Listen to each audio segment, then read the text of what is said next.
Nah, Oke, tes, teman-teman gimana? Terdengarkah suaranya?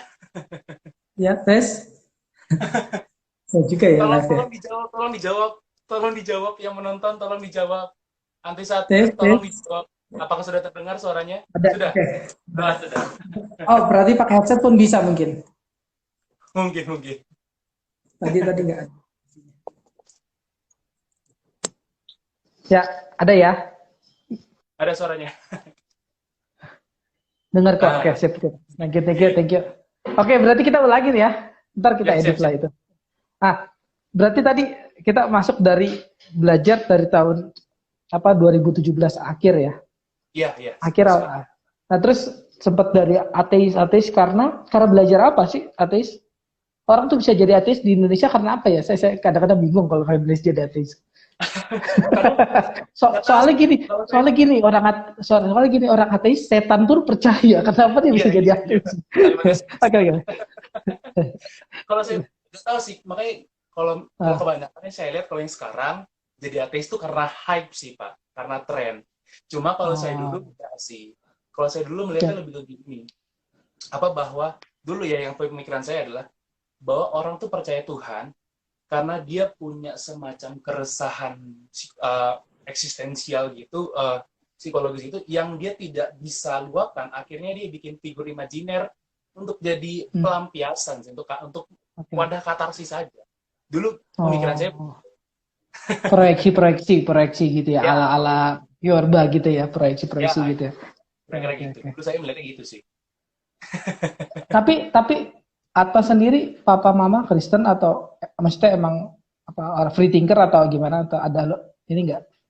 Papa, papa, mama pendeta, bahkan Oh. papa dosen teologi dulu, teologi sistematik bidangnya dulu. Itu sih. Dulu papa itu cuma ya Oh. dengan Tapi papa sampai kondisi sekarang dong. Papa sampai sekarang pendeta maksudnya. enggak, karena dulu ada permasalahan keluarga yang Oke, oke, cukup oke, pelik oke, oke, dengan itu oke, ya, oke. jadi Kita. ya udah lagi. Oke, oke, oke. Tapi Atma sendiri mau jadi pendeta atau? Saya nggak terlalu tertarik jadi pendeta sih, nggak pernah punya niat. Bayangan saya tuh jadi orang-orang Ah, seperti Raffi atau Arsi gitu-gitu, nggak terbayang jadi pendeta Pak, sama Raffi sekali. sendiri, Raffi sendiri bukan pendeta berarti hitungannya Raffi evangelical atau apa ya? Raffi sendiri apa ya? Apologet Jadi gitu apa jadi ya? saya jadi teacher mungkin, Evangelis ya. apologis. Apologis ya. Masuk ke Raffi tadi. Saya mau nanya sedikit ya. Raffi kan lagi ini juga ya, lagi kritis ya, sedih juga ya. Ya, Maksudnya ya, melihat saya ada di sedih. ini juga. Sedih-sedih sedih banget. Nah, ini Raffi sendiri kalau apa Mister Raffi sendiri itu apa ininya apologetiknya itu evidensial kah presuposisi kayak saya lihat campuran juga ya kadang-kadang. Sebenarnya kalau ngelihat sih menurut saya tendensinya sebetulnya lebih ke klasikal dan evidensialis sih Pak, sebenarnya kalau saya lihat gitu. Evidensial ya. Karena cuma memang pendekatan Raffi ini relatif unik kan, karena dia tidak, ini influencer saya dapat juga bahwa dia itu tidak serta-merta fokus pada jawaban intelektualnya, melainkan kayak semacam jadi pastoral gitu loh Pak. Jadi apa, dia Ya. apologetikanya lebih ke dialog, jawaban-jawaban permasalahan eksistensial gitu. Tapi kalau misalkan di grup sih, kalau Hmm. saya ikut yang sepanjang itu, mungkin tendensinya lebih ke tetap dalam mazhab ya evidensialis or klasikal juga sih Pak, karena dia masih sering merujuk Aquinas, juga Hmm. merujuk ke bukti-bukti saintifik, jadi masih di ranah itu sih. Oke, oke. Mengenai ini nih, mengenai apa? Ya oke, tapi gue mau itu dulu sih mengenai presuposisi dulu. Tapi mengenai Aquinas dan lain-lain, gue juga lagi sempat belajar filsafat mengenai yang apa Aristotel dan sebab akibat itu wah itu ini juga sih panjang. Tapi gue mau ini gali dulu sih mengenai presuposisi deh, presuposisi. Jelasin sedikit dong. Ya kita gue sih udah ngerti dikit tempat Pak MM pernah jelasin juga ya waktu di STGS. Cuman nanti kan buat penonton kita juga maksudnya presuposisi itu bagaimana dan dikit aja intinya dan Simpelnya sih bahwa dari pengakuan, gini, tesis utamanya adalah bahwa realita atau manusia itu tidak bisa dipisahkan dari arah Tritunggal.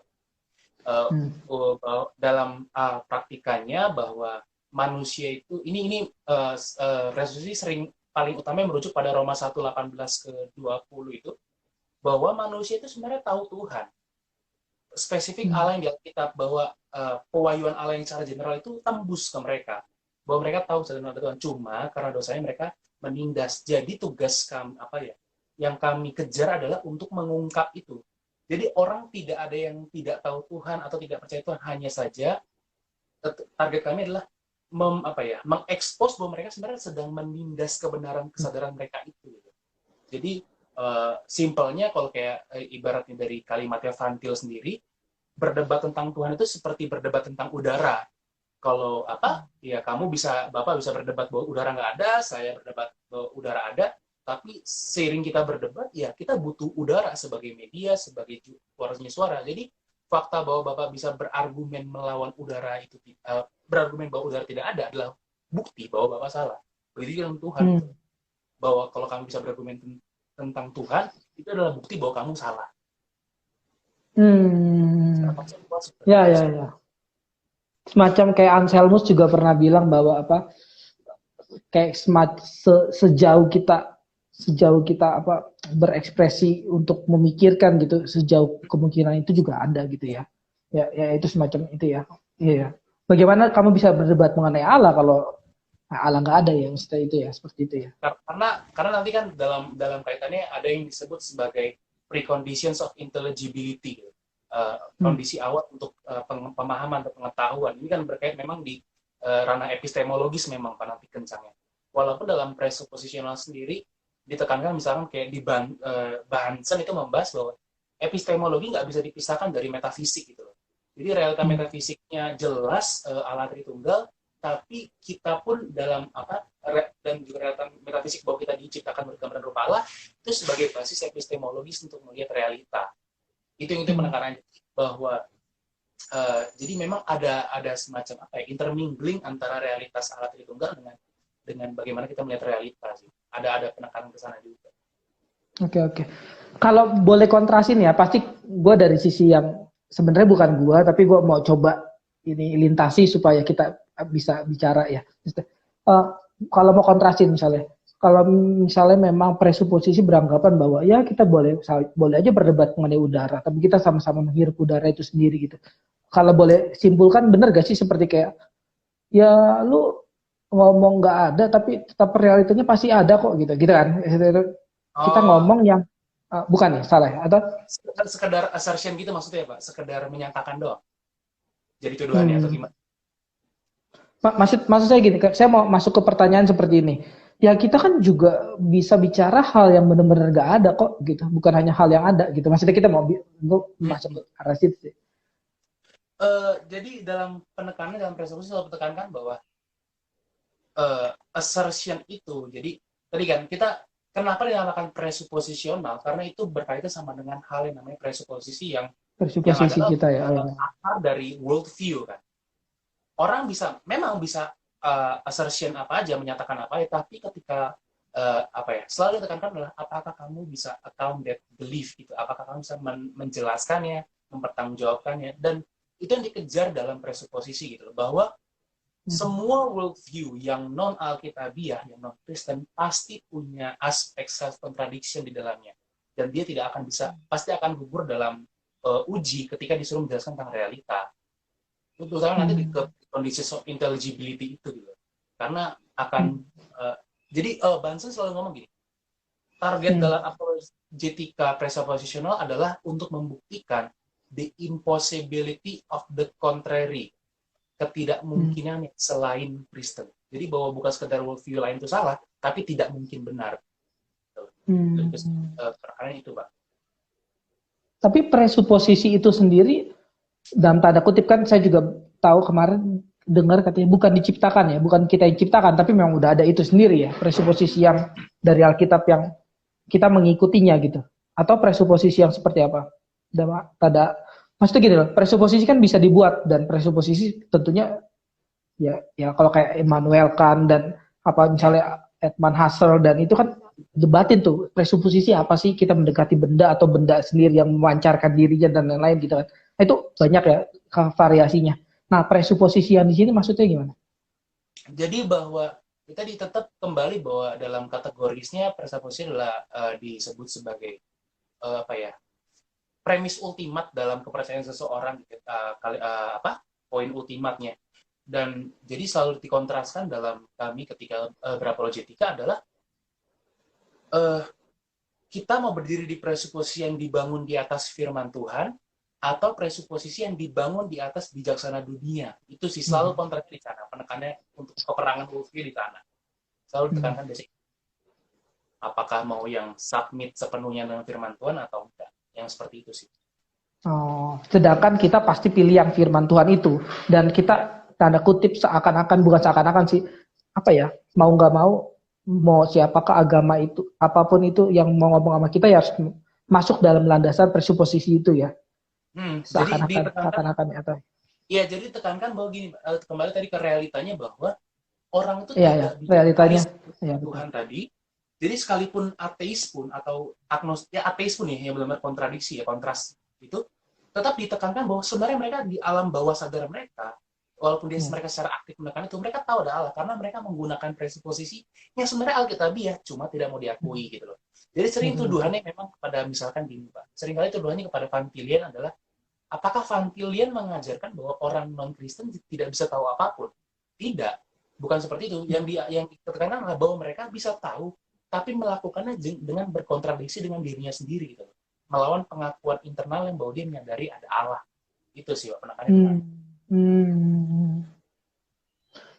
Kalau berarti kalau Van Til sendiri ngajar selama orang itu belum percaya Tuhan, berarti dia nggak punya pengetahuan itu ya? Kalau yang dituduhkan tadi kan seperti itu, kayak gitu ya? Berarti kan seperti itu. Seperti itu ya?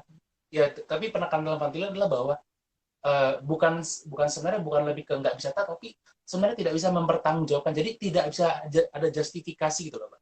Kan ketika kita tahu kan prosesnya berarti punya dasar steppingnya kan, entah logika, terus mengamati reliability of sense perception gitu kan, tentang empiricisme dan segala macamnya. Itu kan perlu justifikasi dulu. Nah, sementara di luar non-Kristen itu tidak bisa justifikasi gitu. Jadi mereka bisa tahu, cuma di dasarnya mereka nggak bisa justifikasi, jadi arbitrer. Jadi Bunsen mengupas itu lebih banyak gitu loh, bagaimana bahwa sebenarnya ketika tidak ada justifikasi bahwa misalkan tentang keseragaman alam semesta, kan sains kan bergantung penuh pada yang namanya keseragaman alam semesta ya Pak. Bahwa yang terjadi hari ini akan terjadi juga, misalkan hukum gravitasi pada saat ini, yang akan berlaku juga di esok hari gitu loh. Kalau kita, 1 tambah 1 hari ini, ya besok 1 tambah 1 juga 2 gitu loh. Ketika itu tidak, ini kan hints sih, tapi sains kan tidak bisa menjustifikasi itu gitu loh. Bagaimana seringkali juga dibilang kan, bisa appeal ke masa lalu, itu kan juga problematik kan, seperti yang diangkat oleh Hume juga gitu loh. Jadi tadi dibilang dalam panggilan klaimnya adalah mereka bisa tahu, cuma mereka tidak bisa justifikasi pengetahuan itu secara ultimat. Basis sadar itu kemana, itu nggak ada. Seperti itu sih Pak. Ya. Seperti nggak ada epistemologi gitu ya. Iya, tahu. Seperti nggak ada epistemologinya.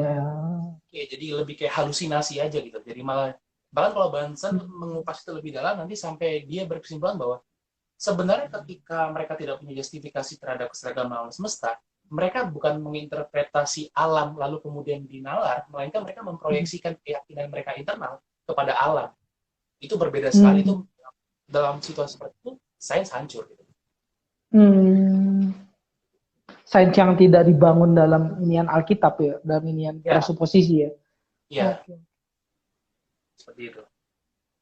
Kemarin juga gue baca tuh mengenai Heidegger dan Karl Popper yang mengenai sains yang teori-teori penciptaan yang tarik-tariknya tuh hukum sebab akibat dan lain-lain, itu nggak pernah membuktikan apa-apa ya, sebab akibat itu hanya membuktikan bahwa itu terjadi duluan gitu.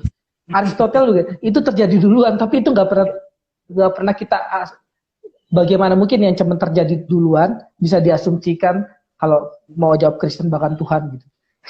Heidegger ngomong kayak gitu ya. Heidegger David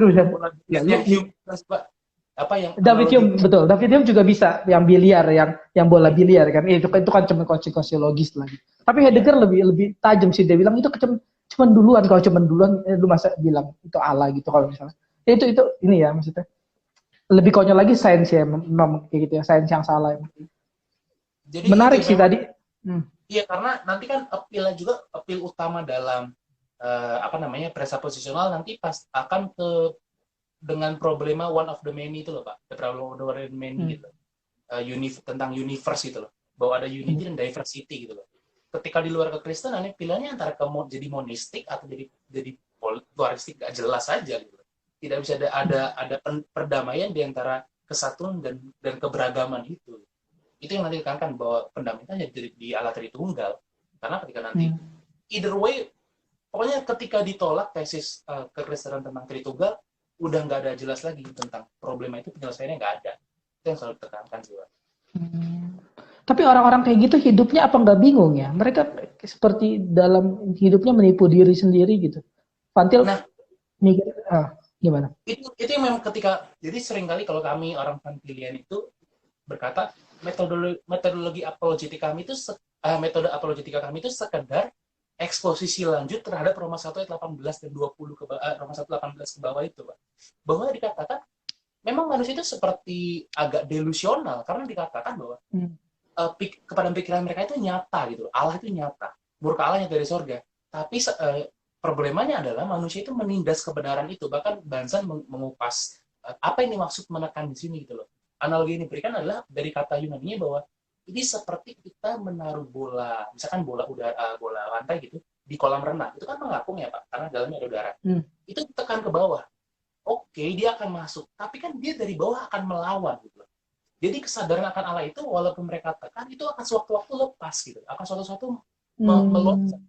Jadi orang hanya bisa terus-menerus menipu dirinya dengan mengisi sugesti-sugesti bahwa Tuhan gak ada. Tapi secara apa ya? Secara internal mereka, karena kesaksian tentang wahyu Allah kan berjalan secara terus-menerus ya Pak, tidak pernah berhenti. Entah dari secara eksternal dari alam maupun secara internal gitu, dari kehadiran eksistensi dia sebagai gambar dan rupa Allah. Itu tidak bisa lari gitu. Jadi mau kayak apapun dia berusaha, sebenarnya realita itu dia nggak bisa lari gitu. Karena kita hidup di Allah yang maha hadir gitu. Jadi hanya ini ini kami berusaha membongkar delusionalitasnya gitu loh. Bahwa orang yang Kristen itu delusional. Seperti itu sih Pak. Ya itu makanya menjelaskan kenapa banyak orang yang mati, bahkan filsuf sekalipun yang seateis-ateis segila-gilanya tetap ini gelisah ya, mati dalam kegelisahan dan lain-lain ya gitu situ. Tapi ya betul. Tapi saya sendiri belum pernah ketemu ya. Cuma kita ya imajinatif juga, dibilang imajinatif juga mungkin enggak ya. Mungkin ada orang-orang yang kita juga dalam misteri Tuhan gitu sampai mati. Ya, kata orang-orang sih sampai mati nggak kenal Injil, sampai mati nggak cemas gitu. Itu kalau menurut Pantilian pastinya nggak ada ya orang-orang gitu. Atau hanya paling yang kembali tekannya itu sih Pak, paling usaha sekuat tenaga aja untuk menutupi conviction itu gitu loh. Karena kan terus dikatakan bahwa sebenarnya ya ada yang berseru juga dari dalam gitu loh. Bahwa murka Allah tuh nyata dari sorga gitu. Kalimat Alkitab jadi bahwa sebenarnya kesaksian apa ya? Tuduhan maksudnya tuduhan itu ya atau pembongkaran itu terus terjadi, cuma ya tadi menindas kebenarannya itu secara aktif gitu aktif. Jadi mereka berusaha melawan convictionnya gitu, bukan jadi tuduhannya misalkan kita berbicara tentang burden of proof ya Pak, biasanya tuduhan bahwa burden of proof-nya ada pada teisme gitu loh. Tapi kalau kita menggunakan presuposisi kalau kita menggunakan standar Alkitab, sebenarnya burden of proof-nya ada pada yang non Kristen gitu loh. Karena dalam klaim Alkitab eksistensi Allah itu udah ini. Jadi kalimatnya Roma 1:18 itu katakan bahwa manusia itu karena murka Allah nyata dari surga hingga mereka tidak dapat berdalih. Kalimat Grekanya itu adalah apologetus gitu loh. Jadi mereka tidak bisa berapologetik gitu loh. Jadi sedemikian jelasnya pewahyuan Allah itu akan eksistensi dia, spesifik Allah Tritunggal, kembali lagi Allah di Alkitab, sampai sebenarnya mereka tidak bisa berdalih. Jadi kalau misalkan kita menggunakan realita klaimnya Alkitab, ya mereka delusional tadi Pak, membuktikan sesuatu yang sudah terlalu eksplisit gitu dalam kacamata Alkitab ya, seperti itu. Nih misal, tapi itu kan oke, gue tangkap deh. Berarti dia menekan Allah yang Tritunggal, tapi itu kan loncat ya, Allah tiba-tiba Tritunggal. Tapi tadi dari penjelasan Manny banyak dan ini ya, unity dan ini diversity. Cuma gini kayak misalnya Aristoteles Aristoteles saya pernah kritik Aristoteles apa siapa saya lupa filsuf yang mengatakan hukum sebab akibat gitu. Oke lah, anggaplah itu percaya Tuhan. Saya lupa filsuf siapa. Tapi mana saya tahu itu Tuhan Kristen, itu Tuhannya orang Islam, atau itu Tuhannya orang Buddha gitu. Nah, justru itu problema di evidensialisme, Pak. Justru itu problema di evidensialisme dan klasikalisme karena target mereka adalah untuk membuktikan genericalism. Bahkan betul. monotheism misalkan argumen mereka bisa di-apply pada tadi bisa pada Muslim, bisa pada Yahudi, bisa pada Kristen, bahkan sebenarnya atheism secara normal gitu loh. Tapi ketika presuposisional selalu klaimnya ketat adalah bahwa ini tentang presuposi kita berdiri pada Alkitab gitu loh. Jadi makanya aku bilang aku nggak selalu merujuk langsung Allah Tritunggal sebetulnya, tapi aku bilang Allah yang di Alkitab gitu loh. Penekanan saya ke sana gitu. Jadi bahwa karena kita ya inherently memang biblical apologetics gitu penekanannya bahwa ya kami membela iman yang di Alkitab ini gitu. Kami berdiri di sini. Dan itu problem tadi justru sebenarnya problema Allah yang mana itu justru problema bahkan klasik ya.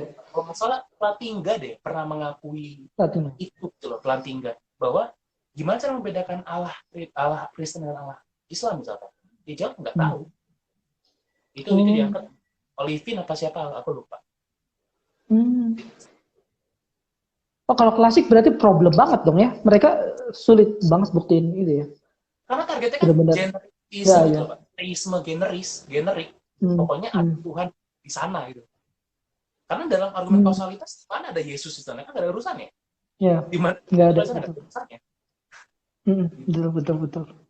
Itu belum masuk kepada yang tadi kritik-kritik Hume dan Heidegger dan lain-lain, itu lebih kacau lagi ya, klasik gugur nggak bisa deh. Waduh. Oke. Karena memang salah satu yang kami lihat dalam Pantilianisme ya, dalam presuposisionalisme itu bahwa kenapa problematik metode sebenarnya gini. Tidak berarti kami menolak semua apologetika yang lain, metode yang lain, cuma mengerti bahwa itu tidak bisa jadi metodologi yang ultimat. Utamanya ketika kita berkomitmen pada sola scriptura gitu Pak. Misalkan di Katekismus Westminster, pengakuan iman Westminster di chapter 1-nya itu tentang Alkitab di section 4 dikatakan bahwa otoritas Alkitab itu tidak bergantung pada testimoni atau kesaksian manusia atau gereja, melainkan sepenuhnya bergantung pada Allah ya penulisnya yang adalah kebenaran itu sendiri. Jadi penekanannya bahwa tidak bisa otoritas Alkitab itu digantungkan pada argumentasi filosofis atau argumentasi bukti sejarah, itu tidak bisa karena di titik itu Alkitab tidak lagi menjadi otoritas mutlak karena dia punya kaki lah yang mendukung dia gitu loh. Ketika itu terjadi secara hierarkis sebenarnya bukti sejarah jadi lebih ultimat gitu loh. Karena ketika bukti sejarahnya patah, misalnya kita patah kan. Seperti itu sih, Pak. Itu kenapa kami menolak kayak bukti sejarah jadi ultimat itu problematik. Walaupun tetap fungsinya sebagai konfirmasi aja gitu bukti sejarah. Ya buktinya memang ada gitu. Karena Allah kebenaran nggak mungkin berkontradiksi dengan fakta. Gitu sih, Pak. Ya. Gue tangkap sih kalau jadi kayak presuposisi ini kayak apa ya? Mungkin tanda kutip ya. Mungkin bisa lebih sulit diterima orang yang beragama lain, tapi ini jalan lurus gitu. Tapi kalau kayak klasikal mungkin ya, ini kita pembicaraan yang reduksionis, tetap terhadap klasikal. Kelihatan ada titik kontak mungkin Mbak yang lain itu. Ya, seakan-akan bisa diterima tapi jalan buntu ternyata ya. Terakhirnya ya kagak Kristen juga ya, ala mana terserah juga, bisa iblis juga gitu. Asik sih sebenarnya Ledger. Terus kalau lu sendiri berarti sekarang apa sedang ya, kan lagi kuliah ya berarti maksudnya apa udah lulus ya? Lagi skripsi. Ada rencana ini seperti ada rencana masuk sekolah tapi nggak harus jadi pendeta kan memang mimpi ada. Sih ke Westminster Theological Seminary okay. Mimpi itu kan mimpi ya. Oke. WTS ya? Ke WTS nggak ke RTS gitu nggak ya? Kan mau langsung ke markas ya Pak. Oke. Oke. Ikutin pada Vitong. Oke. Terus mengenai apologetik ini, agak praktikal dikit nanya buat apa? Pernah ketemu ateis nggak di Indonesia sama pertanyaan pertama gitu? Dan terus kita yang ngomong kayak gini gitu. Udah sempat Di pertanyaan atau banyak oh ya, di di mana? filsafat plus filsafatnya juga kadang-kadang ada yang edgy juga kan Pak. Oh, Kadang-kadang agnostik kali ya? Banyakan agnostik juga ya? kadang-kadang belak-belakan ateis, cuma kadang-kadang cuma makanya itu Oh, saya sebenarnya jujur Pak, kalau sekarang saya itu agak skeptis dengan orang yang melabeli dirinya ateis atau agnostik. hmm, Karena kebanyakan kejadiannya bukan karena dia punya argumentasi logis dan segala macam, sebenarnya karena dia lagi tren aja, lagi hype betul aja, betul betul. dia keren gitu. Iya iya.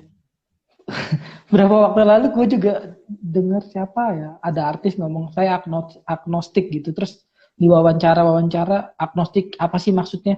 Ya lah itu mah bukan agnostik gitu maksudnya. maksudnya maksudnya agnostik dalam pengertian apa ya? Agnostik dalam pengertian Immanuel Kant gitu. Immanuel Kant ya, ya lu agnostik bohongan lah maksudnya gitu. Ada orang agnostik bohongan gitu maksudnya. Ya, Immanuel Kant kita bisa terima lah maksudnya bukan agnostik itu maksudnya. Itu makanya saya Ya, jujur dan terkadang gitu akhirnya ketika kita ajak ngobrol sebenarnya jadi mengecewakan sih Pak. Jadi kurang kurang kurang puas berdebat ya. Kurang puas untuk memutarkan posisi kurang. ya, ya. Dia kurang kurang solid ya. Iya, kurang. Jadi Kurang jadi solid dia ya. iya, nggak bisa langsung full blown untuk membuka semua metodologinya gitu, argumentasinya. Gitu sih. Paling sering kan terjadi gitu. Makanya kemarin waktu yang kalau Bapak lihat yang video saya yang ngajar Hmm. apologetik itu yang video, waktu trailernya kan saya bilang, kayaknya tuh sekarang ateisme tuh lagi jadi hype gitu loh. Jadi tren Hmm. karena kelihatan banget Hmm. sekarang beli apa Oke. kaos humanity above religion lah gitu-gitu. Lah, padahal untuk jadi human mah beragama juga nggak apa-apa ya. Untuk jadi human, untuk jadi ini moralitas beragama juga nggak apa-apa. Untuk Dan jadi sebetulnya Pak, humanity above religion kan itu the religion of humanity kan. ya ya ya betul betul betul betul betul. Gitu. Iya, kacau ya kadang-kadang gini loh kayak kayak orang-orang tolak ini loh tolak maksudnya dia dia kayak orang tolak strawman gitu ya kayak strawman itu bikin orang-orang sawahan gitu lu ateis lu tolak teis yang mana gitu masalahnya teis lu aja gak jelas gitu teis yang lu tolak gak jelas masalahnya ya, ya. Dia cuma Kita pakai jadi bully argumen ateis sih Richard ngomong-ngomong Dawkins gitu gitu loh. apa Cuman pakai apa argumen-argumen Richard Dawkins gitu loh. Argumen-argumen ya ya ya ya gitu yang apa kalau memang Tuhan apa kausalitas berujung pada Tuhan, kausalnya Tuhan apa? Itu kan pertanyaan-pertanyaan yang aduh gak ya ya berkualitas. ya itu kacangan Sangat banget ya kacangan sangat banget rendah. betul betul Atau kayak apa Stephen Hawking yang bilang alam semesta bisa ada dengan sendirinya karena ada hukum gravitasi. Itu kan juga sebenarnya kalau secara kita kaji kan ya ya kontradiksi juga kan sebenarnya. ya Atau sebenarnya kayak Big Bang misalkan itu kan juga sesuatu yang sebenarnya secara kalau kita kaji kan agak agak aneh juga misalkan tentang self creation apa self creation itu suatu kontradiksi logis loh Pak. Ya ya, ya. seperti itu seringkali Betul, betul. aduh kurang menurut saya penasaran. Mungkin argumentasi yang orang Kristen juga nggak percaya argumentasi itu ya. Iya, iya, iya. Oke ini apa? Ini udah berapa menit kita? Kita udah lama juga kali ya. Mungkin baru berapa ini Pak? Nggak tahu nih. Oh Mungkin 20 baru. menit. Oh ini nggak ada waktu ya di sini ya? Iya, nanti mungkin pas mau sejam baru countdown dia. Oke oke oke oke oke oke. Apalagi ya, maksudnya yang ini. Lalu mau Nah, sharing apa lagi? yang sering terjadi sih ini juga sih Pak, bahwa Hmm. Kantilianisme itu sering dituduh sirkuler Pak. Maksudnya gimana? Bahwa logikanya sirkuler. Jadi Hmm. karena apa namanya membuktikan Tuhan ada itu berdasarkan Alkitab gitu. Hmm. Bahwa Alkitab Memang sudah kenapa? membuktikan Allah ada, terus membuktikan Hmm. Tuhan benar. Oh oke oke ngerti ngerti. Oh ya. Nah. Itu sering terjadi tuduhannya. Misalkan bahkan R.C. Sproul tuh bersama mentornya John Gerstner itu menulis buku Classical Apologetics, A Critique to Fantilianism gitu, A Presuppositionalism Apologetic itu. Yang terjadi sih bahwa Fantilian itu dituduh sebagai sirkuler. Yeah. Padahal ini persoalannya bukan tentang sirkuler karena pada akhirnya kan ada sirkularitas yang tidak bisa dihindari Pak. Pada akhirnya ada sirkularitas yang tidak bisa dihindari, tidak bisa lari. Contoh, kita ambil tesis utamanya enlightenment misalnya Pak, bahwa reason above everything, rasionalisme dan segala macamnya. Bagaimana membuktikan reason dapat dipercaya gitu? Bagaimana membuktikan bahwa nalar itu dapat dipercaya? Ketika kita menggunakan nalar untuk membuktikan nalar kan udah sirkuler Pak. Ya. Atau tentang tadi keseragaman alam semesta. Bagaimana kita membuktikannya? Kalau kita appeal untuk membuktikan keseragaman alam semesta bahwa masa sekarang akan masa depan itu ada kesamaannya, ada kesamaan mendasarnya. Dengan kita appeal dan kita merujuk pada data-data masa lalu, itu kan ketika kita merujuk pada masa lalu untuk membuktikan masa depan, kita kan sudah mempresuposisikan bahwa alam semesta itu seragam, sudah sirkuler kan.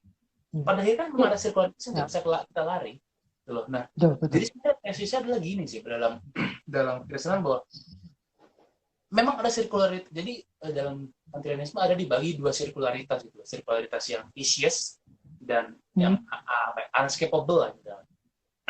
Masalahnya gini, bahwa misalkan kita berbicara dalam ranah hukum logika. Betul bahwa hukum logika kita mencoba buktikan itu kan jadi sirkuler. Cuma masalahnya adalah kalau kita cuma menjadikan hukum logika sebagai ultimate of authority ya, otoritas ultimat, tidak bisa menjelaskan kenapa logika itu berlaku di mana saja misalkan itu, dan logika sekarang dan masa depan berlaku sama, itu kan tidak bisa gitu. Makanya bahwa dalam kekristenan kita tetap dengan sola scriptura tadi gitu loh, bahwa Alkitab tidak bisa bergantung otoritasnya pada sesuatu yang di luar dirinya, karena ketika tadi misalkan dengan bukti sejarah atau argumentasi filosofis, otoritasnya jadi yang ultimate, bukan dia lagi ultimate authority gitu loh. Karena misalkan kita berbicara Tuhan, misalkan dalam Alkitab kan tidak pernah bersumpah. Kita bilang Tuhan itu bersumpah atas apa? Nggak bisa, nggak kemana-mana. Kalau kita kan bersumpah demi nama Tuhan misalkan, karena kita merujuk pada otoritas yang lebih tinggi daripada kita kan. Tapi Tuhan mau merujuk pada siapa bersumpah? Kan tidak yang lebih tinggi daripada dia. Demikian juga firman, ini kan perkataan Tuhan. Bagi dia mau appeal kemana, merujuk kemana, otoritasnya, karena tidak ada yang lebih tinggi daripada dia gitu loh. Dan ini sebenarnya bagiku sebenarnya konsekuensi logis aja sih, bahwa ketika afirmasi sola scriptura secara inherent di dalamnya bahwa kita mengakui Alkitab itu naturnya self evident gitu loh, membuktikan dirinya sendiri. Self evidence itu yang kunci dalam Alkitab, karena tadi bahwa tadi seperti di pengakuan iman Westminster itu di chapter 1 section 4 dikatakan bahwa otoritas Alkitab sepenuhnya bergantung pada Tuhan penulisnya yang adalah kebenaran itu sendiri. Jadi otoritas Alkitab ada ya penulisnya, Tuhan yang adalah kebenaran itu sendiri, tidak bisa merujuk pada otoritas lain. Maka tadi ada dalam pengakuan itu ada dua itu kan, dia secara negatif dia katakan bahwa tidak bergantung pada kesaksian manusia atau gereja via negatifannya, tapi ada via positifnya juga. Pada apa? Bergantung pada Tuhan sendiri. Jadi ada penolakan terhadap yang itu problema utamanya. Bahwa jadi concernnya tidak serta-merta sekedar bahwa argumentasi kuat doang, tapi ini ada permasalahan teologis juga di dalamnya gitu. Ketika kita menjangkarkan iman kita tuh pada argumentasi filosofis gitu loh. Karena akhirnya kita jadi bergantung pada pemikiran manusia kan sebenarnya jadinya. Itu problema yang diangkat dalam panjang. Ya, betul. Sama gue juga sempat kepikiran tadi, Pak MM juga sempat ditanyain ya mengenai dia tulis di status, gue nggak tahu ada yang nanyain atau dia buat status, dia bilang dari mana pertanyaan Islam yang klasik sih sebenarnya, yang kayak gini, yang kalau Tuhan menurut Tuhan, kapan yang aku Tuhan gitu. Nah itu pertanyaan klasik banget ya, klasik banget dari tahun, kayaknya kagak update gitu. Dan orang Kristen kadang-kadang nanya ini masalahnya. Nah itu Pak MM nanyanya, jawabnya sempat nyeleneh gitu kan, misalnya emang botol harus ngaku dirinya botol apa baru jadi botol gitu kan, maksudnya itu kan gak usah Tuhan ya, botol aja itu gak perlu yang sesuatu di atas dirinya lagi untuk mengatakan hal itu kan, misalnya dia itself itu sendiri gitu, ada semacam certain itself itu sendiri kan, apalagi Alkitab gitu kan, itu kan wah tinggi banget gitu maksudnya. Ini sih emang itu jadi bangunan memang inherently, dan memang ini sih juga Pak, bahwa selalu dikatakan sebenarnya oleh Avantilian ya, sebetulnya Avantilianisme itu presuppositionalisme yang Avantilian itu hanya konsisten. Jadi ini apologetika reform sebetulnya, Pak. Sebenarnya nggak serta-merta apologetika yang sekedar Kristen doang, sebenarnya apologetika reform sebetulnya. Karena begini, tadi aku singgung kembali ya tentang problema kenapa kita tidak bisa mendasarkan argumentasi filosofis dan apa namanya bukti. Misalkan kita situasikan deh tadi perang bukti tadi ya pada perdebatan apologetis gitu. Kita kan memberi bukti untuk meyakinkan pendengar kan. Kalau kita pakai analogi dalam situasi sidang, ini kan hakimnya pendengar, kita sebagai jaksa atau penuntut kan yang atau kuasa hukum yang memberikan bukti. Yang jadi hakim siapa? Orang. Yang berdiskusi terdakwa siapa? Tuhan. Ini kan secara teologis juga problematik kan, Pak? Itu yang jadi diangkat oleh Vantilia itu loh. Kok jadi kita yang menghakimi Tuhan itu ada atau tidak gitu loh. Itu problematis juga secara teologis. Itu yang diangkat oleh Vantilian juga sih, Pak. Bahwa ini problematik banget secara teologis. Dan kedua, tadi kenapa dibilang bahwa ini apologetika reform, karena tadi ini inherently juga mengakui total depravity tadi gitu loh. Salah satu penekanannya adalah bahwa dalam total depravity kan ada aspek yang disebut sebagai noetic effects of sin, bahwa efek dosa terhadap pikiran. Jadi pikiran juga tercemar, dan tadi bentuk ekspresinya salah satu yang utama adalah tadi penindasan kebenaran akan keberadaan Allah, utamanya murkanya dan segala macamnya. Jadi kita tidak bisa mengharapkan orang itu bisa netral. Orang itu tidak ada yang netral gitu. Antara kita dalam anugerah Roh Kudus yang barukan, yang hati kita menjadi hati yang baru, or mereka dalam active rebellion against God gitu loh. Kita tidak bisa mengharapkan kasih bukti-bukti sedemikian rupa, lalu berharap orang-orang ini netral untuk menjudge bukti ini, berkesimpulan sesuai bagaimana kan seringkali dikatakan follow the evidence where it leads. Tidak bisa kita mengharapkan itu pada orang-orang berdosa gitu loh.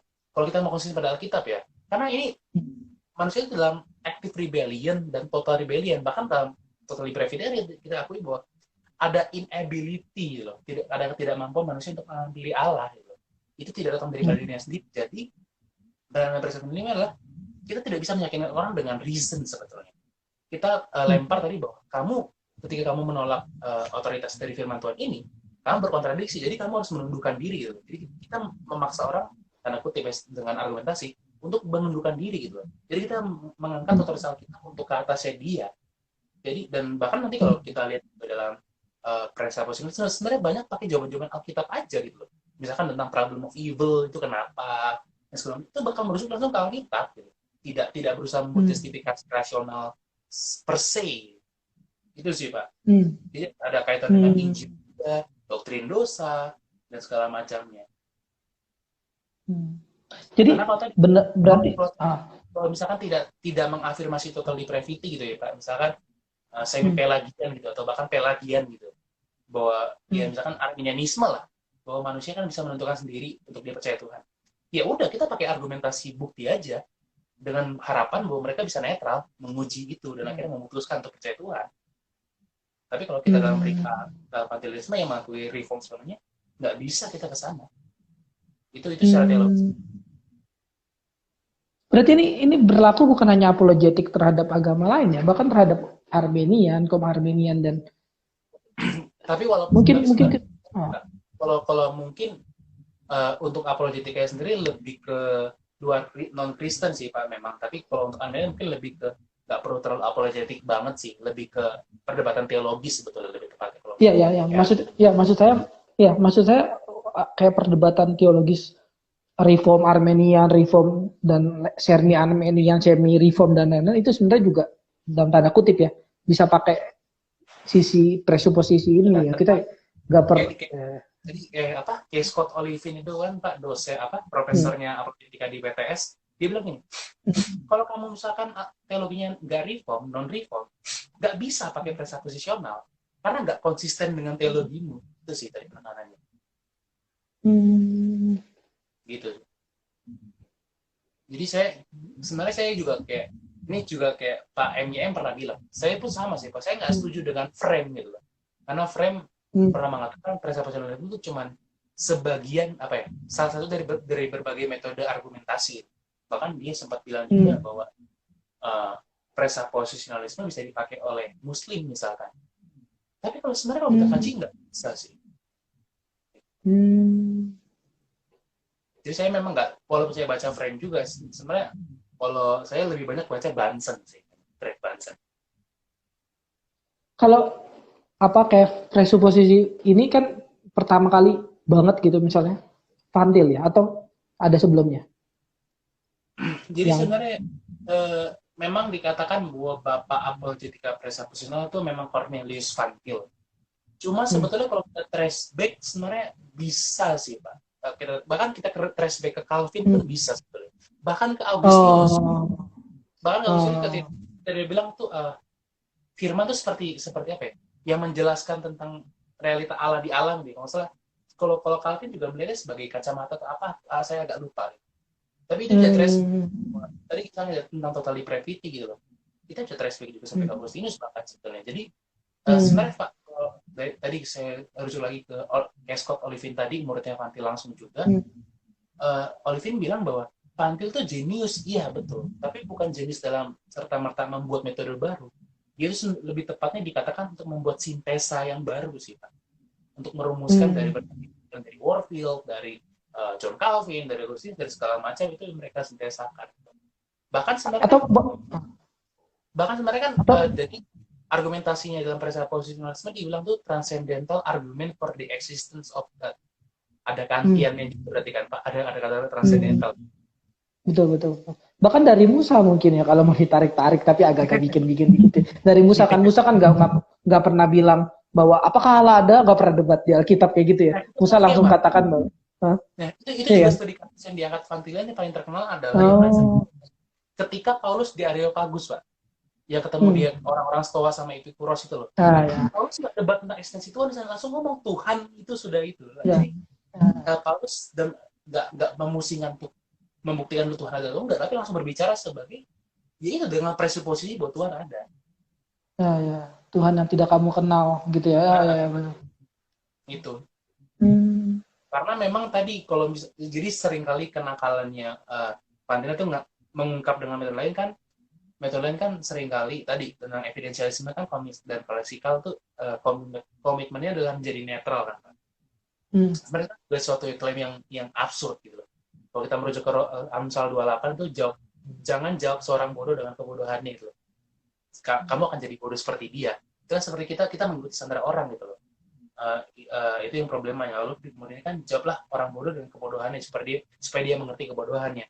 Jadi memang dalam presuppositionalisme tuh serangannya memang lebih banyak seringkali internal kritik sih Pak terhadap worldview lain gitu loh. Kita buktikan misalkan dengan redaksio ad absurdum dengan seperti itu sih Pak. Biasanya perjalanannya.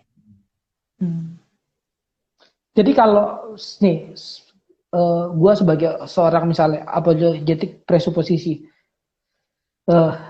pertanyaan apa yang seharusnya layak dipertanyakan seorang ateis kepada ini agak maksudnya gue balik logikanya, maksudnya orang ateis kan pasti nanya ke kita, ke Kristen kan, pertanyaan dia bisa banyak gitu, tapi seandainya gue adalah orang presuposisi, pertanyaan apakah yang layak pertama kali dia harusnya pertanyakan gitu mengenai Allah, atau tidak ada pertanyaan apapun harusnya gitu, atau gimana?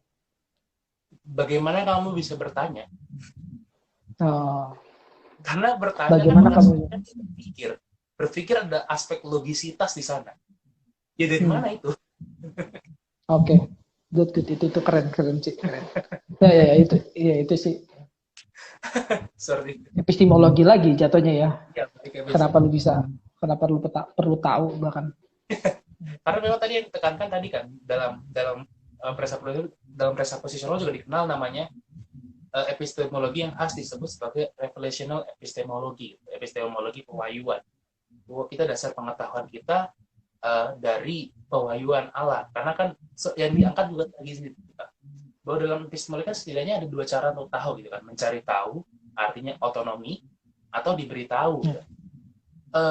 Diberitahu ini juga tadi pertama secara mencari tahu juga problematik karena kita tidak punya akses terhadap seluruh pengetahuan kan.